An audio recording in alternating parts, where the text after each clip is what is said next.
আর তারা এইভাবে স্বর্গদূতদেরকে নিয়ে লড়াই করলেন দুজনে।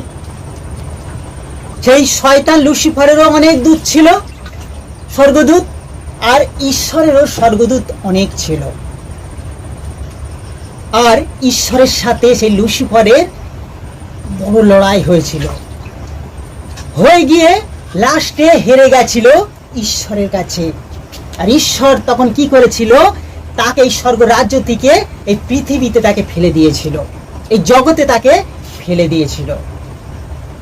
কিন্তু সে লুসিফার, ঈশ্বর যখন তাকে হারিয়ে দিয়েছিল, আর সে রেগে গেছিলেন খুব।